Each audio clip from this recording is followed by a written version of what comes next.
Now I am recording a vlog. The vlog starts here. Here we go! What I was actually gonna do with this video is do some tags that I got tagged in and never did. The first one is the YouTube survey tag. I was tagged by Jared Selleck. I'm pretty sure this is the one Alex Day was doing.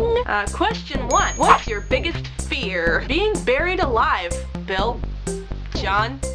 Whoever's conducting this survey. Being buried alive seems terrifying, and it's my biggest fear. Like, it's the thing that I am the most afraid of, but I don't really stay up at night thinking, oh my god, what if I get buried alive in the morning? Like, more present fears that I have to deal with on a day-to-day basis are fears of sharp things, especially if someone else is holding the sharp thing or it's pointing at me. Like, if a knife is sitting on a table and it's pointed at me, I don't like that. I have to turn it around. I'm also afraid of rubber bands when other people are stretching them. 2. How did you find out Santa wasn't real? A teacher told me. We were doing this big Christmas thing for choir, and the teacher was talking to all of us 5th and 6th graders, and she was like, now, we all know, of course, that Santa isn't real, but we don't want to tell the little kids, so just keep it on the down low. And me and another one of my friends were like, what?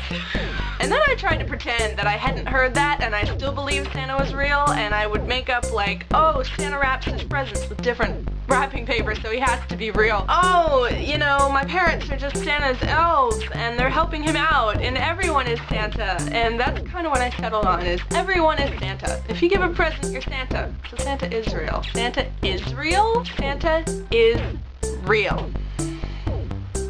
Kids. Number 3, what's the best idea you've ever had? I think the best idea I've ever had was my Twilight parody. I started writing a parody of Twilight as a joke for fun for myself because I hated Twilight so much. As I started posting it on LiveJournal and people started reading it. By the end of it, I had like all these fans who were eagerly awaiting the next chapter. It was just really fun, and I have these books with my name on them because I wrote them, and it's so stupid, but it was so fun. Probably never happen again that I do something that brilliant.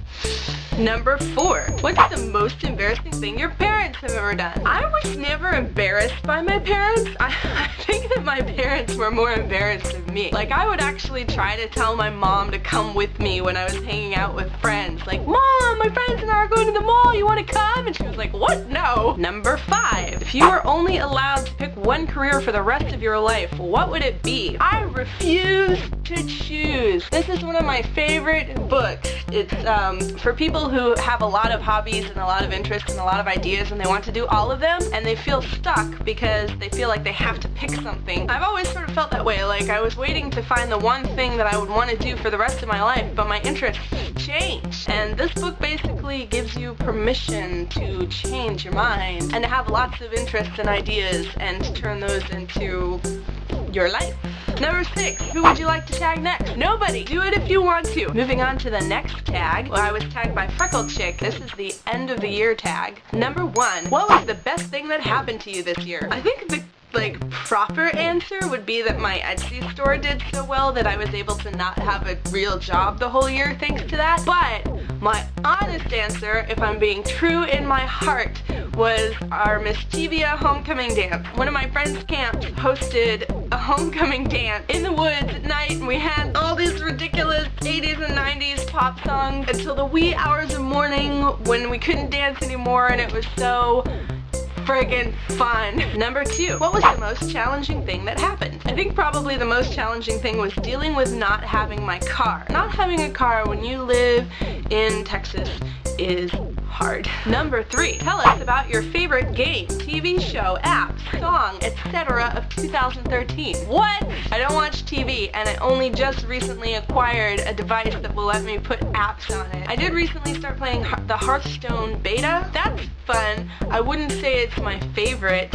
I also got Kesha's Warrior out. This question sucks. Number 4, show us the 3 best things you bought this year. This is difficult because I'm cheap and I try to be minimalistic. I try to be a minimalist. So I don't buy a lot of things.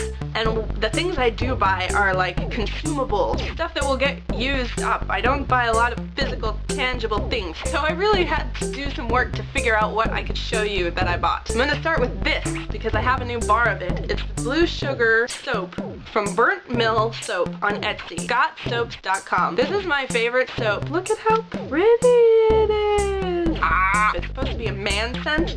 It's got kind of like a musky, vanilla-y, ambery, delicious, awesome that I love so ridiculously much that I buy this all the time. I just bought 3 bars of it. This is a mug that I didn't actually buy. I got it for free after my husband and I collected stickers at our local Albertsons. We got enough for me to get a mug.